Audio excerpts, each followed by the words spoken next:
Hello, I'm Brian Fox. Welcome to I Hate Rock Music. And this video is going to be about the band Yellow Pages. And I have to admit, I came across the Yellow Pages album quite a bit in the cutout bins back in the probably as early as 1970 and 1971. And it looked just too much like 60s pop. And they kind of had the short 60s style hair and the cover just looked like Good Times, and even the name, the Yellow Pages, cute. And so I just never really picked it up in cutouts. I kind of stayed away from that stuff when I was looking for the uh, cutout bins. I was looking mostly for prog and hard rock bands, so they looked like they were happy-go-lucky and had cute names and cute little bob haircuts. I kind of stayed away from them. I was looking for the three guys with really long hair and beards and glazed eyes and totally wasted with totally cryptic and weird album covers, because then I knew I was going to be getting the stuff that I really love. But so for many years, I skipped over this band, and I was really surprised when I finally got around to listening to it probably 15 or 20 years ago, and found a band that actually kind of reminded me of sort of an American Yardbirds in a way. But it took them a long way to get to where they got with this album, which came out in 1969. So they're from Los Angeles. They were around from 1966 to 1970, and the band eventually settled on the lineup of Dan Horter on vocals and harp, John Knox on guitar, and then he left and was replaced by Bob Norsoff, and Larry Tyre on guitar, who left and was replaced by Randy Carlisle, and then Herbie Ratzloff on bass, who left and was replaced with Mike Runnins, and who eventually became their guitar player, and then a drummer named Terry Ray. And that's not even a complete list of all the lineup changes that were in this band, but it kind of makes sense that they had a lot of lineup changes because they had a lot of different personalities, and they had something like 9 or 10 singles that aren't on albums that led up to the album. And that's one of the things that's really perplexing to me about this band. They were around for so long, and they issued one single after another, and they were signed to Uni Records, by the way. And Uni Records has a lot of really cool uh, second and third tier bands. Very rarely did they have a first tier act on Uni. I think Elton John would certainly count as one. But Yellow Pages had everything going for them. They got a lot of support from Uni, which is unusual. They got exposure playing with a lot of bands like Buffalo Springfield, The Doors, Pink Floyd, The Byrds, Jefferson Airplane, Grateful Dead, and they originally signed to the the Showplace label, which is distributed by Cameo Parkway, which had a lot of interesting garage bands back in the mid '60s, and so they ended up putting out a couple singles in 1967 on this Showplace label, Never See the Good in Me, and then the second single was Jezebel. And then they signed to Uni, and then in 1967 they put out Our Time Is Running Out as the first single, and ended up being on the Hullabaloo TV show, and went on a U.S. tour called the Dick Clark Happening in 1967, where they played 45 cities in 45 days, and then even ended up doing tours with the Animals and the Beach Boys, and then played the Hollywood Bowl with the Animals, the Rascals, and the Shondells. And so, as far as '60s bands, as I mentioned, they really had everything going for them, and they played with all the right bands, were on television appearances, did major shows with all these big bands, as I mentioned. But wow, let's see,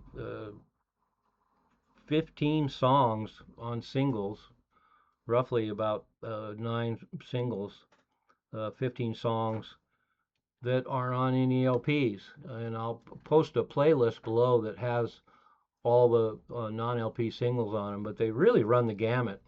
Some of them are bubblegum pop, some of them are lush sunshine pop, some of them are medium tempo rockers, some of them are uh, ballads, some of them are kind of novelty songs. So they're really all over the map. They were experimenting with all kinds of different sounds, and no surprise that they would have so many personnel changes because of the variety of music they played, and then of course the fact that they released 9, 10 singles before they ever put out an album, for a couple of years.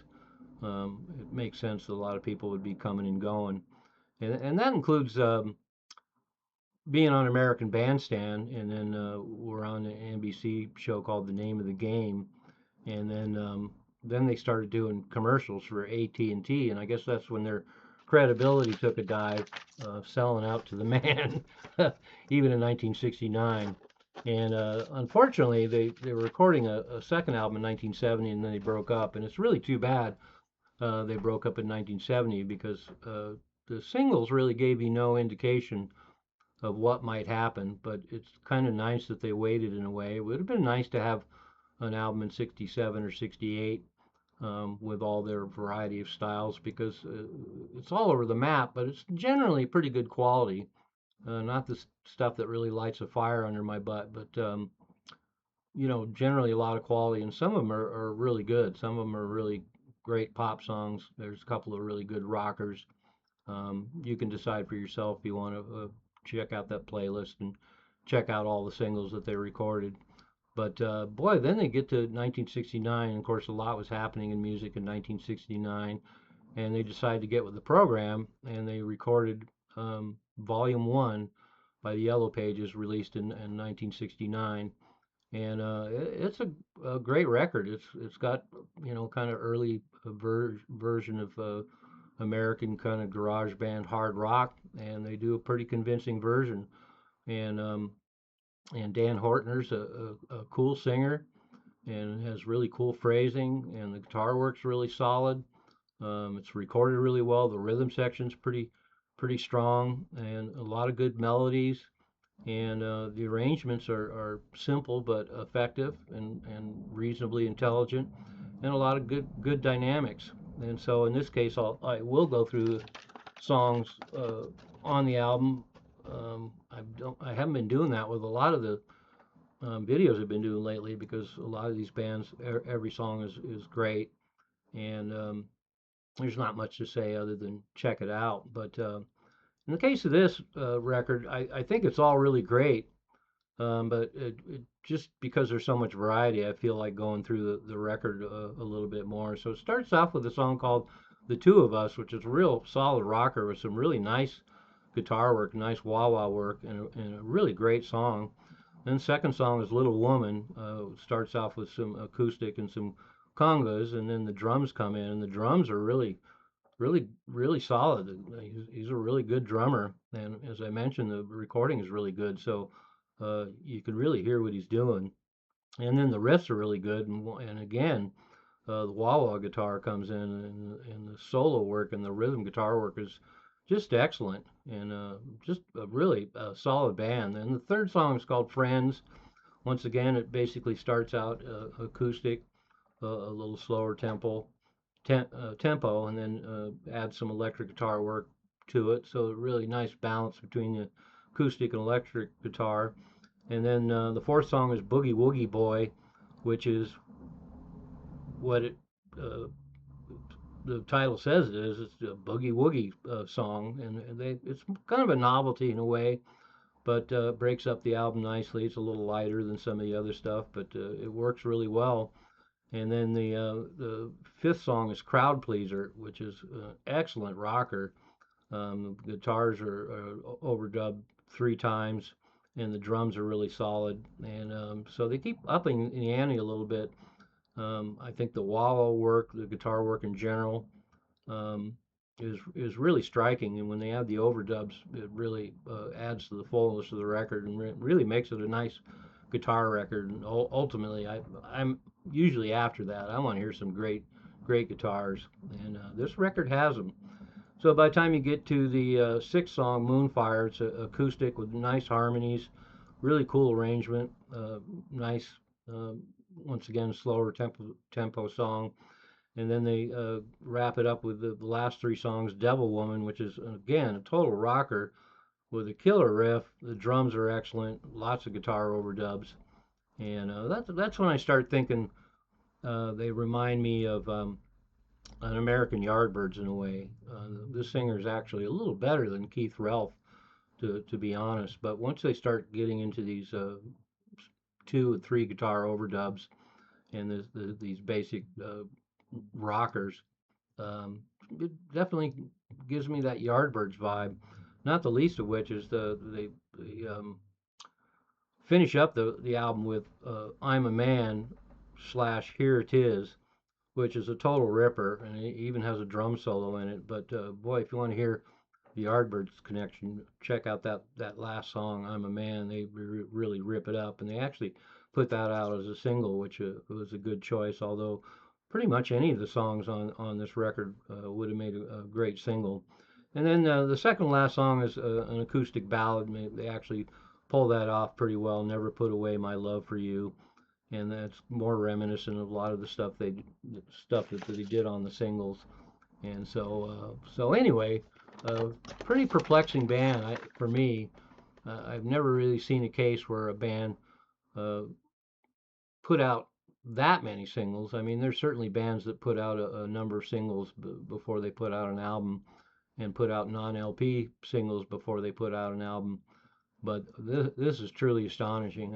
It just boggles my mind that they managed to put out 9 or 10 singles, not put out an album in those 2 3 years, and then finally get an album out, and they're basically done. And so, pretty interesting story of this band, and also the fact that they obviously touched greater success on many occasions, TV exposures and commercials, and playing with all the biggest bands of the era. And I have to assume they were a pretty good live acts, particularly by 1969, by the evidence of this record. If you just take the basic tracks without the overdubs and turn it up a little bit, I'm sure they were a really exciting live act. And considering how long they were around, and their reputation and the venues they played, it's kind of surprising that a live recording hasn't surfaced by them. I'd have to imagine there's one out there somewhere. But wow, who would have thought? Classic pop garage, uh, mid to late '60s band with a name like the Yellow Pages, putting out a lot of singles that you would expect from a band like that, and then they finish it up with a wallop like this Volume 1 album on Uni 1969. Um, Great early hard rock record. But I only say early hard rock record because obviously there are a lot of hard rock bands around by 1969. But that's one of the interesting things about collecting records. You find all these bands, even in 1969, that still had their one foot in psychedelia and earlier styles, like a lot of the stuff that the Yellow Pages were doing. And then a band like the Yellow Pages discovering that it's time to get on the hard rock bandwagon, and they did a great job. So I actually highly recommend the Yellow Pages album. It's You look at the cover and you don't think you're going to get the kind of record you did, and I think it's fairly appropriate to say that they more or less could have been the American Yardbirds. So there you have it. As always, I'll put the link below, and I'll put a playlist of all the singles if you really want to take a deep dive into the Yellow Pages. And there you have it. Thanks for watching. I'm Brian Fox. I hate rock music.